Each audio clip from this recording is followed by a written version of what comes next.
I've got a bit of dharma greed, meaning that there's a lot of different topics that I want to talk about because I'm not here very much.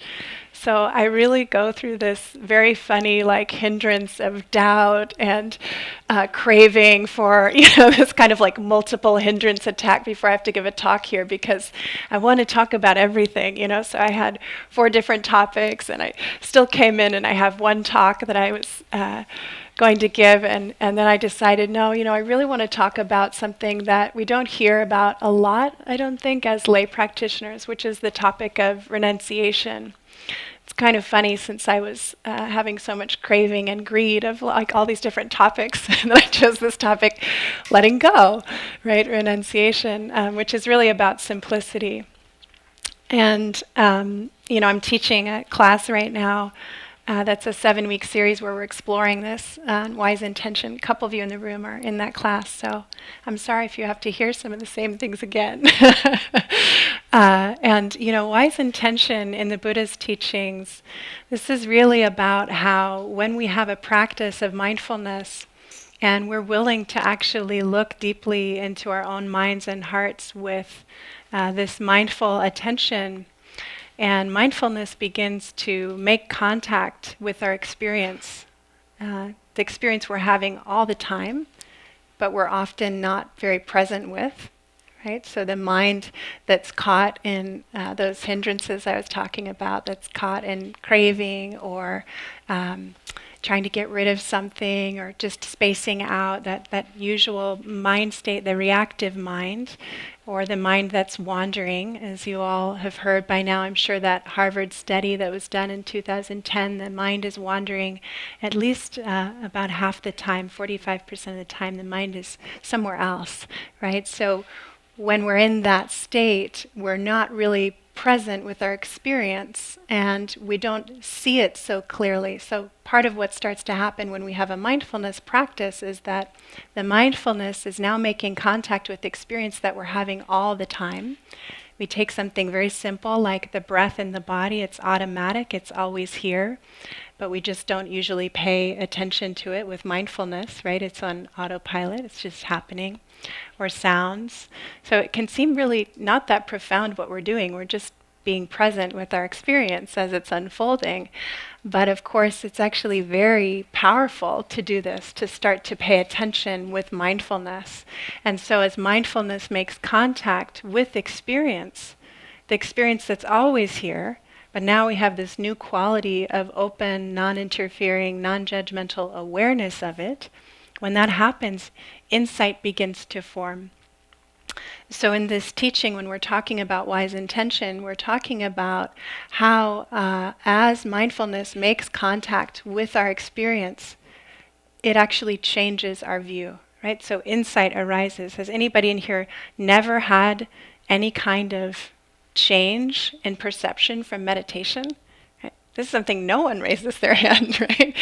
So when we meditate, we actually begin to see things differently.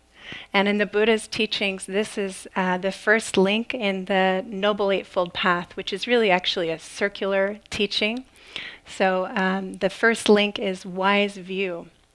And if you can look at that really simply, it's just means that when we're mindful, when we're paying attention mindfully to our experience, that insight starts to arise and it changes our view.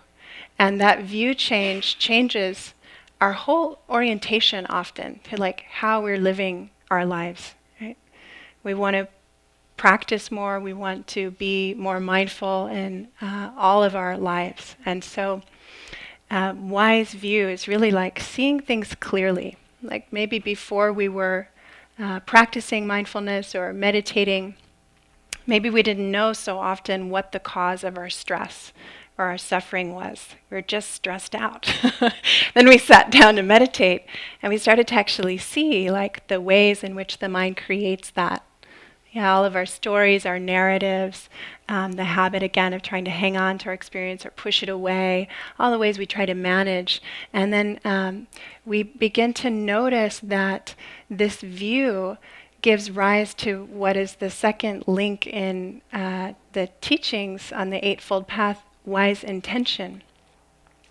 So I'm just setting this up a little bit so we can see how actually this arises naturally, that our view begins to shift, we see things differently, and it actually changes our intention.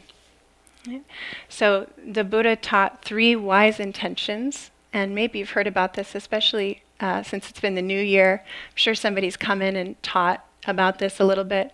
So the teaching around renunciation or letting go, which is what I want to talk a little bit about today.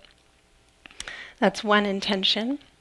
The other is cultivating loving kindness or metta, and non-harming or compassion being the third intention. And, you know, one of the things I really love about this practice is that I read some of the teachings before I started practicing, but I was more interested in practicing than reading about it. And so first I was just meditating, and then I noticed my mind and my heart start to change. Then later when I read about like wise intention, I could see, oh yeah, after I had sat through my own suffering and my own difficulty, it really began to tenderize my heart, and it actually opened me to this changed view that others too are suffering, right? And really seeing and really feeling that as a visceral experience. And that just gave rise to a natural feeling of compassion, like I don't want to suffer, and I don't want anybody else to suffer. This is actually natural as human beings. It's innate. But our practice reveals that innate wish, right? So this is one way in which the view starts to change. We start to see some of these things differently, and then naturally this kind of arises. So that's that wise intention. And when we're talking about renunciation, I wanted to talk about that here, because we often hear that word, and first of all, when you hear that word, just, you know, excuse me, even listening into your body as I say that word, you can check in with yourself what comes up.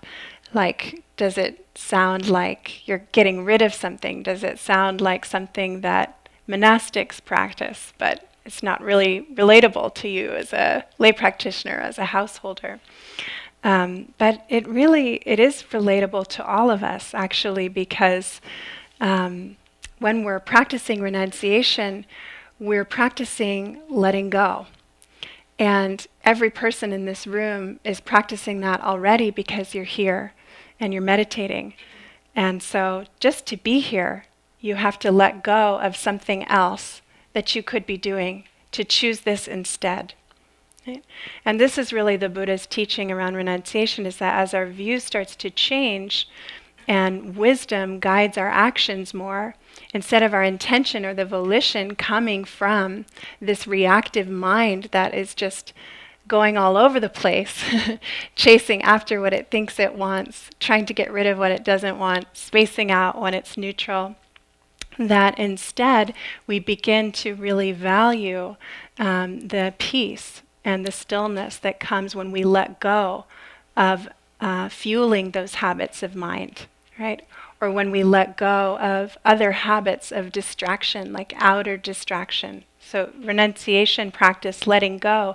To be here today, you're not doing something else. You're not like at home, spacing out, just surfing the internet, or whatever else you might be doing, right? So the way that the Buddha talks about this is that he talks about it as that we learn to trade candy for gold.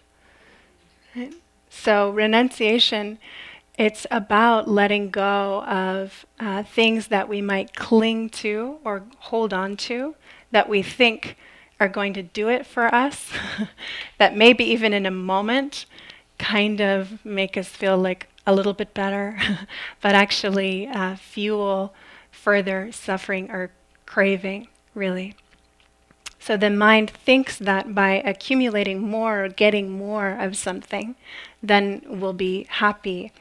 But even if we're temporarily satisfied by that candy, whatever that candy is for us, it's not the same as the deep contentment or the peace or the well-being that comes from letting go, which is that gold. Right? So it's the gold that led you here this morning, right? You all value that. And so I'm just highlighting that a little bit. This letting go is where the real freedom lies, because where we can't let go, we'll talk a little bit about all the things we can't let go of in a minute. I'm sure different things are coming into your mind as I talk about it, but what we can't let go of, that's actually what we're bound by. Right? We're bound by that which we can't let go of. That's where we're stuck. Like anyone who's taken the MBSR course, I think it's in that course where they have the teaching about the monkey who is trapped by this coconut shell that has a hole in it with a banana inside the coconut shell. The hole's only big enough for the monkey to put its hand through, to reach for the banana, and to free the hand. What does the monkey have to do?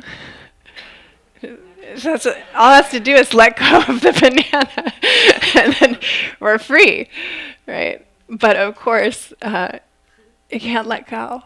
And that's how we are as human beings, right? Like we all have our banana. We all have those things that we're just like, and that's our candy we're hanging on to. So when we practice, our practice takes a lot of courage, because we're really, the Buddha's instruction is not to judge ourselves. That is not mindfulness. And to say, it's not good to hold on, right? Like we hear this practice, oh, don't cling or let go. Like, well, if that's so easy, we'd all just be letting go, but it's not, right? So that's really not the Buddha's instruction. Is like, oh, just let go, renounce. The instruction is actually like, when you're hanging on to that banana, can you be mindful? Can you turn the mind around to actually get to know that experience, right? So we know fully, like, what does it feel like when I'm really clinging, right? And the Buddha's instruction is really clear. He gives us a beautiful teaching that's so simple, where he talks about being mindful before, during, and after. So with intention, we have an intention, right? There's something that we have a habit, like we're going to cling or grab onto that thing. This grabbing on can be internal, right? It can be the way that our mind goes to a habit pattern of judging or fixing or blaming, or a narrative that we're really familiar with, and like there we're going again down that pathway. It can be internal, it can be external, things we do externally to distract ourselves, or ways that we have unskillful habits, things we cling to, right? In outer life. So it can be either one. Right? And when this is happening, that when this intention arises, that we check in and we're mindful. Like, how does this feel in the moment that this is happening? Right? This just thinking about it. Right? So you can notice right now, it's like, when I'm giving this teaching, what's your banana? And just thinking about that, wanting to reach for it, how does that feel? And we check in and we notice, how is it for us in the body? Right? And then during that action, when we're grabbing onto it, how is that? What does it actually feel like, right? To be clinging or to be craving? Right? And then after, right? So when we've grabbed onto that thing, whatever it is, when the mind has gone down that road for the 50th time in meditation, and how is that for us? How does it feel? So before, during, after. But the power of being mindful of that experience in the moment is that we actually get to know it for ourselves through our direct experience, right? So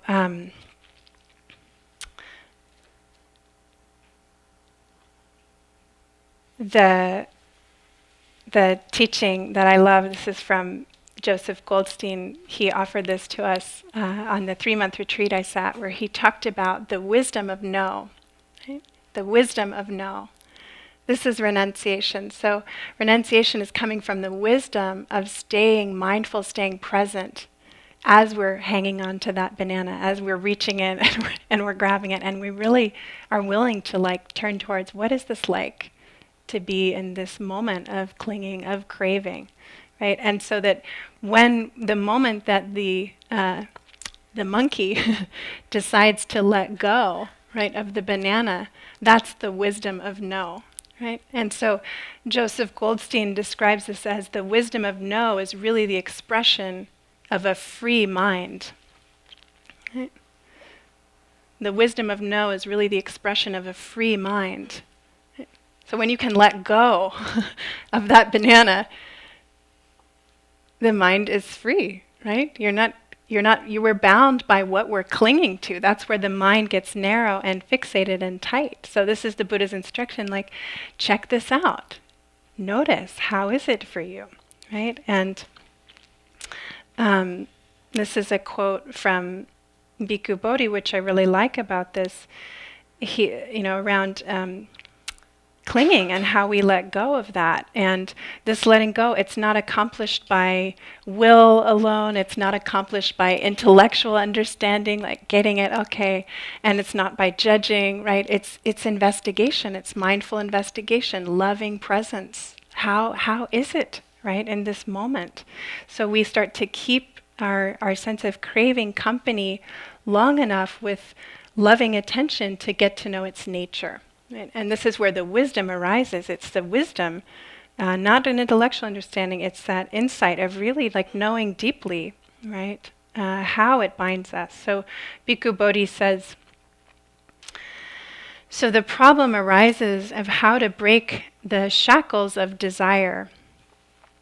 The Buddha does not offer as a solution the method of repression, the attempt to drive desire away with a mind full of fear and loathing. This approach does not resolve the problem, but only pushes it below the surface, where it continues to thrive. The tool the Buddha holds out to free the mind from desire is understanding.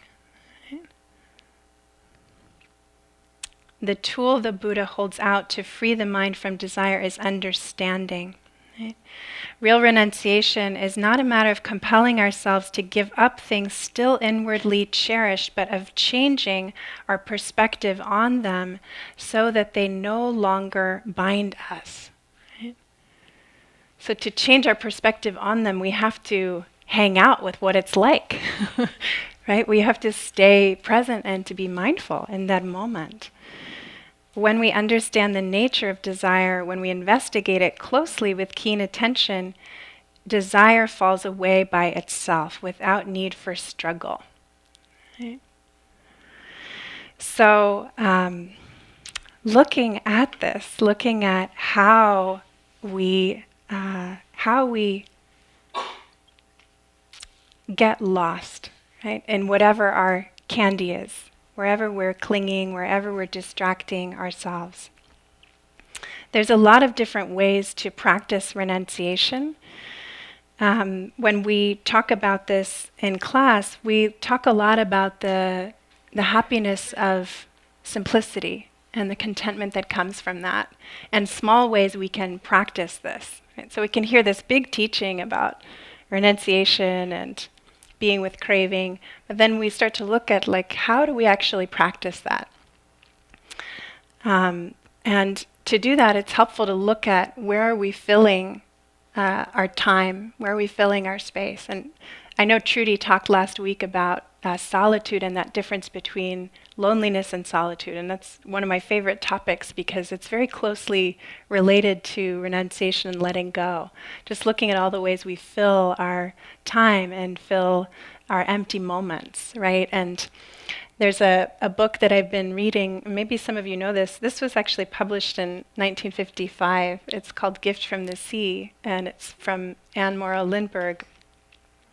And one of the things I really loved about reading this is that she's talking about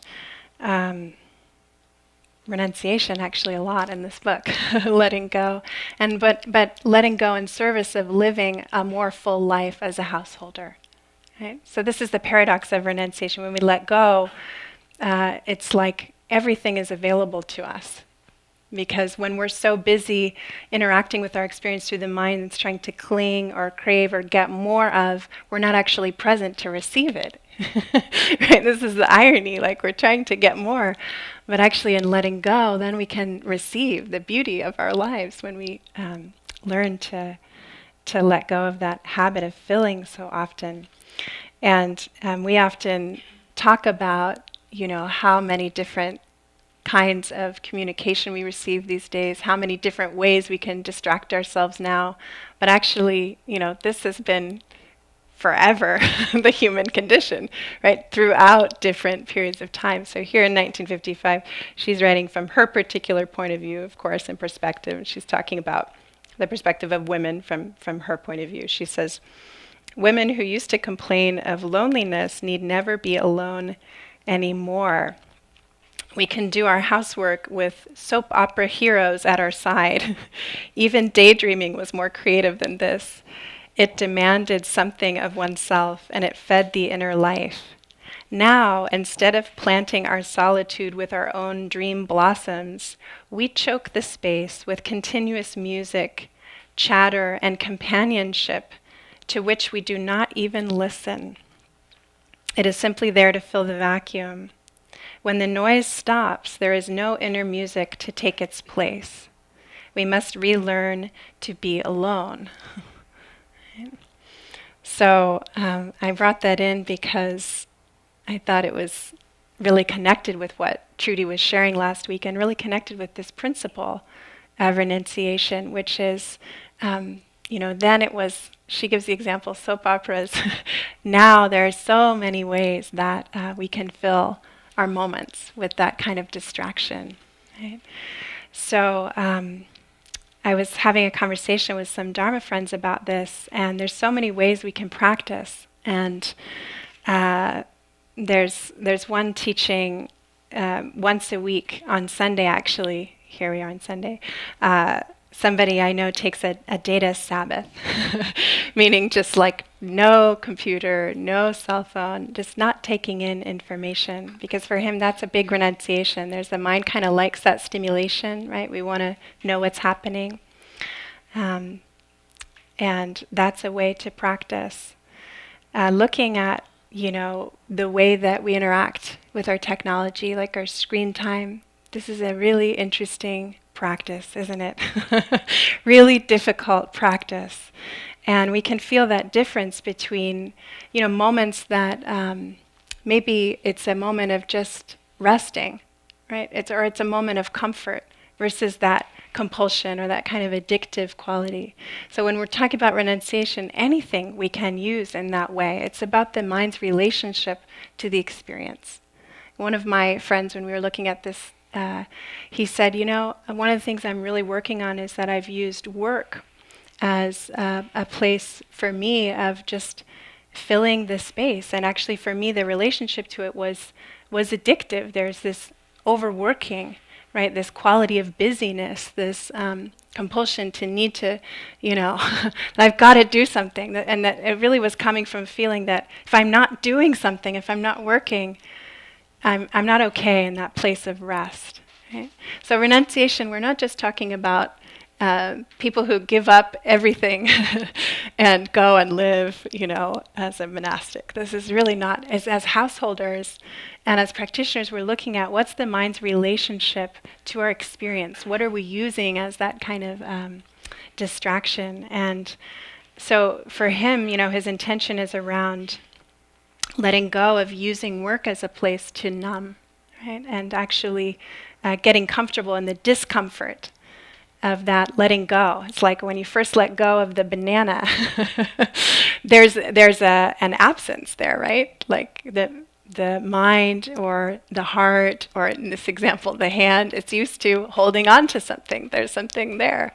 And we have to sit with and stay mindful of the absence. Like what's there in the absence, right? So like for this person, he was describing that it as a numbing. And so in the absence of filling that time compulsively with work, there's different feelings that are coming up. Some of them are kind of uncomfortable. But learning to stay mindful and be with that experience is actually giving rise to this kind of inner gold, right? So we start to touch that contentment. That's what we touch every time we meditate.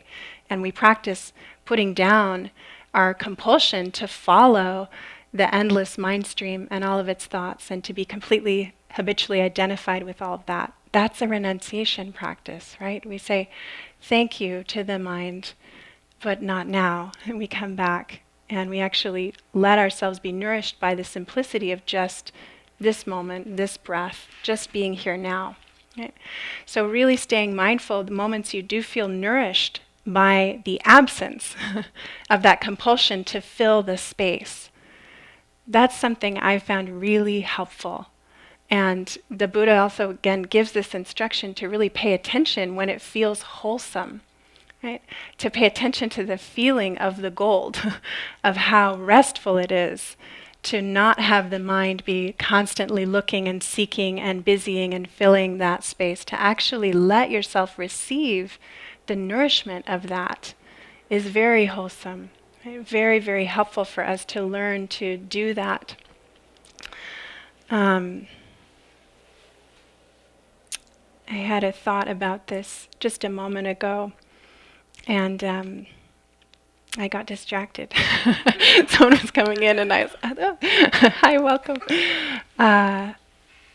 So let's see if I can find my way back to it.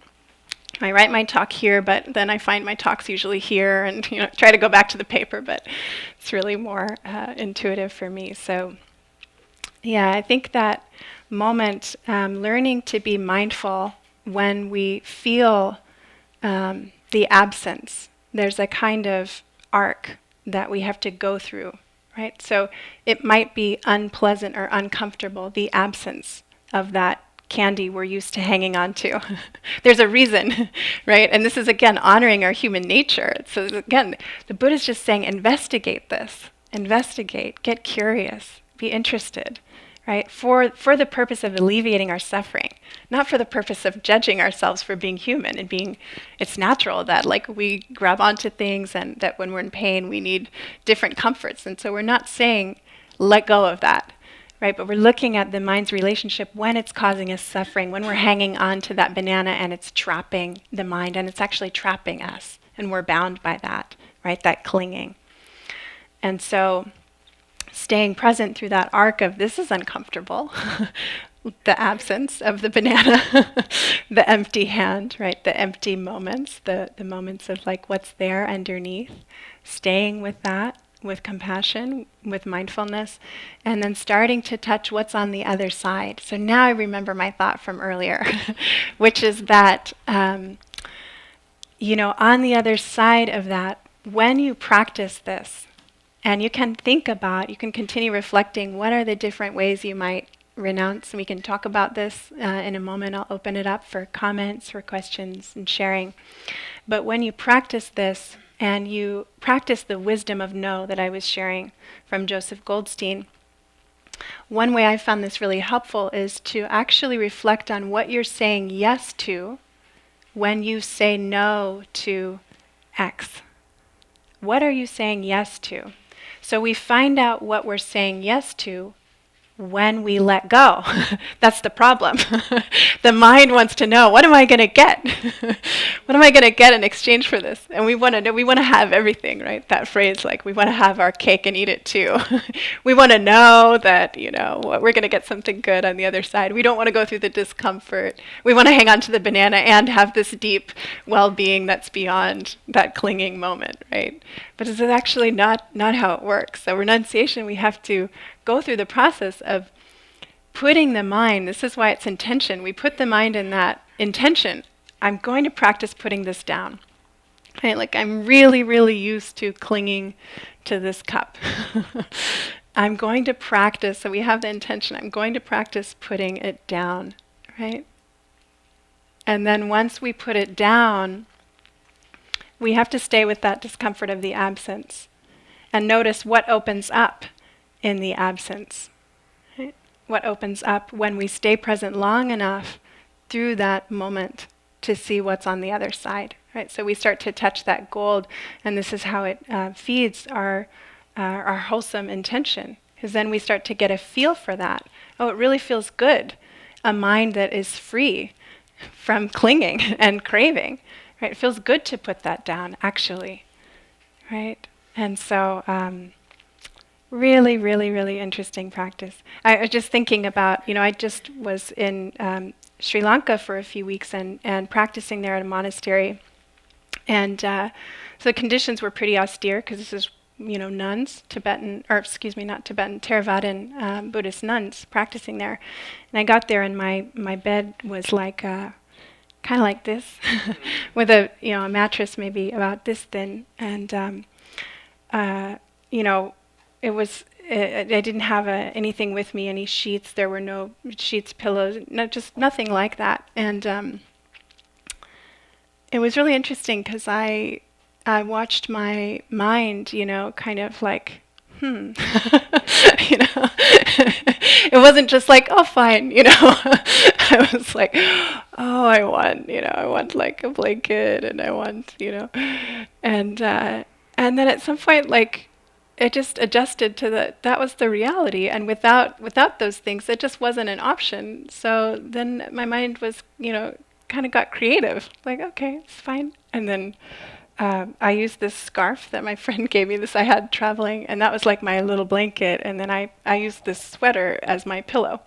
And then it was fine. That's just, but it's amazing. You come back, and then I come back, and I don't have like particularly luxurious conditions in LA. Like I have a small apartment, but compared to how I was living there, I have my comforter, I have my pillow, and I just watch the mind adjust to those conditions. And then, the thought of sleeping that way in my apartment seems crazy, but I was perfectly content in that moment, right? In those conditions.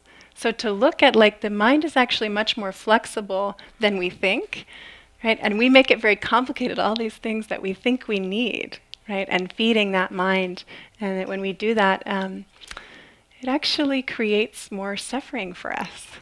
Right? It's very interesting to investigate this. So I think that's enough of my sharing, and I'd love to open it up and just hear from other people who have comments or have questions or anything from your own practice. And could be around this topic, could be something else that's coming up for you. And if you'd say your name before sharing, that'd be great. Oh, thank you. Yeah. Rick, what's the suggestion? You've touched on this, I think, but what's the suggestion when the banana is better understanding and acceptance of the practice? Well, so that we could say is like, we talk about it as wholesome desire, like chanda. This is like desire for dharma practice or for deepening wisdom. It becomes the banana when we're clinging, like when our relationship to that is trying to get more, right? So if we're trying to get more understanding, more wisdom, the mind that's trying to get more of that is a mind that's caught in craving. So it's amazing, right? We can do this with anything in our experience, like the spiritual buffet, like what dharma book to read. I need to read this, or I need more of that. But it's just the mind's relationship to it. And the act of renouncing that would take what form, if you have any feelings about that? Well, what for you, like, is this something that comes up in your practice? This feeling, or? Yes, in a way, yes, I think so. Whether there's how to renounce one's perhaps obsession with finding out what this practice is about and understanding it and inculcating it fully, that maybe one clings to that desire and maybe that's an impediment in itself. That's why I'm asking. I think, if there's a genuine desire for understanding and there's a willingness to be open to your direct experience and let go of an expectation, but really investigate and really we're sincere in our practice, we really want to know, what this is about for us. We really want to stay present with our experience long enough to know it. That's wholesome, it's helpful. But we only know that from our own experience. So like really simple way, I say this a lot, but I find it really helpful, looking at our experience through the lens of, is this alleviating suffering? Is it onward leading? Is it opening more space? Or is it creating more suffering? So if there's a kind of clinging, or like I haven't gotten enough teachings, or I need to know more, or maybe I'm not getting this, sometimes that's more the hindrance of doubt, right? and then if we notice, I'm really sincerely interested and I'm so curious, and then we stay present with our experience and we notice, when I'm mindful, when I practice, there's less suffering around this habit in my life, right? Or I notice I'm kinder, or fill in the blank, then we get the information that way. So this is what I love about the teaching. It's through your direct experience. So I can't really answer for you. No, but it helps. It helps. Thank you. Yeah. Thanks, Rick. Yeah, sure. Yeah. To what Rick was mentioning, does that bring in, because I've always struggled with effort, and I learned about a month ago that there's right effort and wrong effort, which I wasn't aware of. Yeah. So I'm wondering if, when you said that about wanting to get to a certain point, if that entails then effort, and can you speak to right effort, wrong effort? Because wrong effort would be part of clinging or something. I'm not quite sure. All effort for me feels wrong. I love that. I really, truly love that, actually, because, that's a lot of our suffering is in this over-efforting and getting tight and getting like, we're going to do it and got to get it. And there's this kind of feeling to it. And we hear this over and over again, but, if you're sitting with any teacher, we're always trying to emphasize relaxing, just relaxing and receiving experience. And part of that is because that actually helps, paradoxically, it is wise effort to relax. To relax. Yeah, because relaxation and happiness, right? This is actually the proximate cause for concentration. And concentration helps us to develop our practice more. But of course, when we hear the word concentration, some of it is just the translation. We hear the word concentration, it's just like renunciation, concentrate, and we think, sit up straight and pay attention, like school or something like that. But actually, no, it's really, I love that you're saying, when I'm really efforting, it feels wrong, because that's a knowing from your direct experience that there is a kind of over-efforting in that, right? Mm-hmm. Yeah, and renunciation, this teaching is around letting go, right? So that's part of what we're letting go of sometimes, is that over-efforting. Right, okay. Yeah. Even if it's uncomfortable sometimes to just accept what's going on. You know what I mean? Yes, I do. Okay. Right, I definitely do know that. Yeah, absolutely. And that's why we get tight, right? We're used to managing when it's uncomfortable. Yeah, thanks. And then there was somebody over here also. She also had her hand up. Yeah. What do you do when your friend is glued to their Instagram feed and you're with them? Yeah. You mean, what do I do personally? Yeah. What would a human do? both and, either or. That's a really interesting moment. I remember when smartphones became the norm, and I could feel like if I was in the house with the person I lived with at that time, and that person was in the other room, I could feel when he was on his phone. Yeah. It's interesting because you can feel the absence. There's a presence of a body, but there's an absence of that person's presence with you or in that space. And it's so tricky because our mind does that anyway. We're here, but we're thinking about something else, and now we have devices that direct our attention anywhere but here. So, yeah, for me, I've gone through a lot of different experiences with that. Initially, it was surprising that that was a norm for certain people that I'm around, maybe. And then I just grew to accept that for them, that was, they needed that moment. And this is part of how they're managing whatever is arising for them in that moment. It could be any range of experience, right? Like it could be anxiety, it could be just a habit, it could be nothing at all, it could be completely not personal, could be they were in a conversation with someone and you don't know why.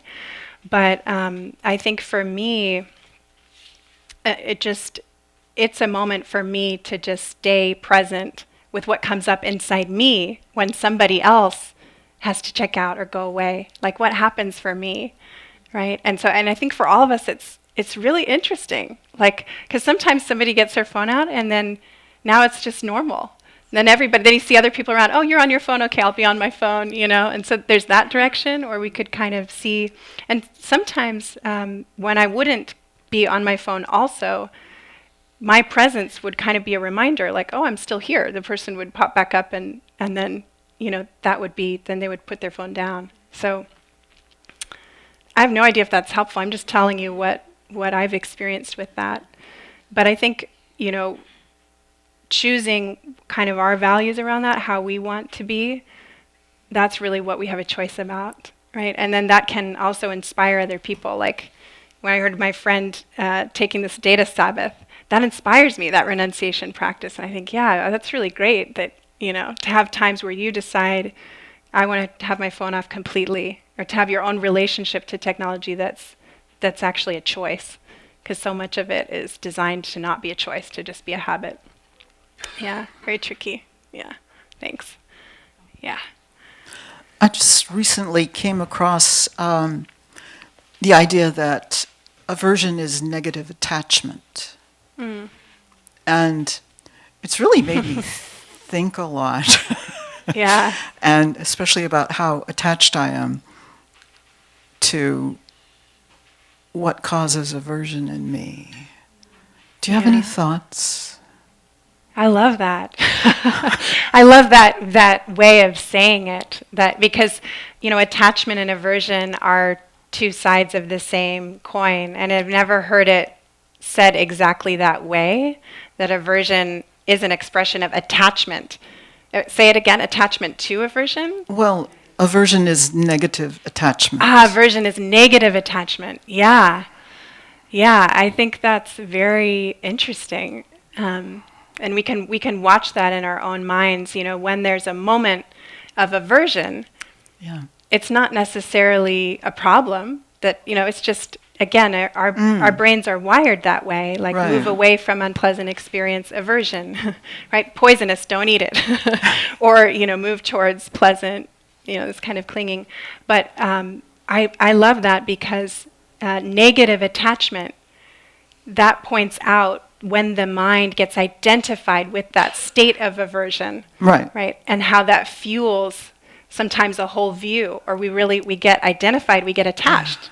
That can be our banana, actually, in renunciation practice, right? Like we can be really clinging to aversion towards something or someone, and it's fueling our suffering, and we don't see it. Right. That negative attachment, right? Yeah. So, yeah, it's a great way of saying it. It's a banana. It's a banana. It okay. Could be. Yeah, thanks. Oh, yeah.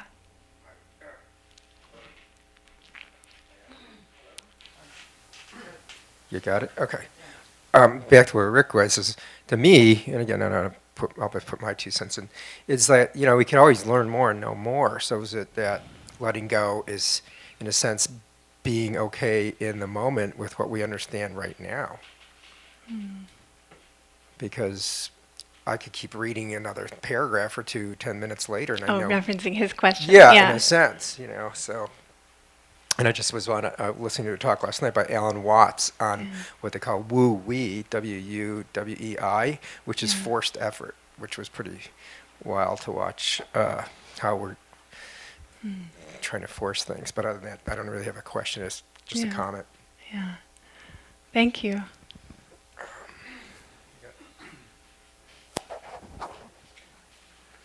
Oh yeah, yeah. Just a continuation of the discussion we're having. I read a book a while ago, and I think it addresses some of this in a pretty interesting way because it goes beyond material or kind of psychological clinging, and it talks about spiritual clinging. And oh, look at what I've done. Oh, look what I've attained. Oh, look at all these other. And I think it was called Cutting Through Spiritual Materialism. Yeah, but it's been a while since been a while. Yeah. And that was very useful to me, at least, to kind of see that there are very subtle ways to get attached and cling to things. Absolutely, yeah. Yeah, the mind is very tricky. Oh, We'll yeah. take anything and Absolutely. Yeah, thank you. Yeah. Yeah. I just wanted to explore your ideas about sitting with this pending environmental catastrophe, and obviously the political situation, but especially the environmental situation. How do you sit without, without aversion? Yeah. Yeah. So I think that being willing to look at the suffering of that, right, and watch when the mind gets caught in that identification with this whole narrative where we're totally lost and feel hopeless or feel that we're falling into despair, and actually recognizing that when we fall into that kind of hopelessness or that kind of despair, it's kind of the near enemy of compassion, right? So that this is actually our heart's response to suffering that's immense and very real. And it's really challenging to stay in that space where the heart is open and soft and responsive, but we're not falling into identification with that kind of despair or that aversion as a view, as a fixed view that gets us then stuck where we're now contributing to more suffering. We're not available for, that's what's really hard about it, right? I didn't ask the question right. Yeah. I should have used the word crisis. Yeah. I've just been in Australia and there's like this smoke in the air everywhere. It's very much part of the experience of being there. Yeah. So I think that's the word I wanted to use, this sense of imminent crisis. Yeah. How do you kind of not just sit with that, I guess, sit with that and then activate? Or not, maybe there's nothing you can do. Yeah, I think sitting with it and being willing to be with what is arising, all of the feelings, right? The despair that I was just talking about, or the grief, or the loss, or the heartbreak, or the feelings of wanting to take action, the being willing to be with all of that is moving into a responsive rather than reactive state. And what the world needs, from my view, is more responsive hearts and minds rather than reactive. So the challenge is, of course, our amygdala is going crazy with fear, with anger, with all of these different emotions, and being willing to meet that tenderly with mindfulness actually moves us into a mind and heart that is capable of responding, right? So it's not that we just sit with that and we just sit, but that we then actually have the capacity to respond. But it's very hard to do that. I mean, what we're being asked to sit with is extremely challenging. When we talk about sitting, like we're just sitting with our own minds and hearts, we're sitting with the entire world. I mean, our inner world is a reflection of what we're experiencing. So, yeah, thank you for that. I'm noticing a few people leaving, and I think it's because we're a little bit over time. I just realized, sorry, I wasn't tracking the time. Was there one more comment that is quick? Where we need to stop because of time. Okay, thank you. Sorry about that. Past it, no. Yeah. So I just want to thank everybody for being here, especially with your last comment. Just a reminder how powerful it is that each of you choose to spend your time and energy this way, that you renounced doing other things, and that you actually came here to be with other people who are interested in cultivating mindfulness and compassion that's so deeply needed in our world today. So I really really, really deeply thank you for your practice, for your kind attention, and for your participation just in sharing your minds and hearts and your practice with each other, your presence. And invite you to continue to deepen your practice here. There are lots of opportunities for that. There's lots of classes and drop-in donation-based sitting groups, and all that's on our website. There are retreats now, residential retreats we offer at Big Bear Retreat Center. And I'm teaching one in May, May 2nd through the 8th with Dawn Scott if you want to come for a week long. And the theme is rest in simplicity, so it's kind of around this renunciation and letting go. And Dawn and I have sat the month-long together for the past 10 years. So we have a really special dharma friendship. It was built in silence the first half.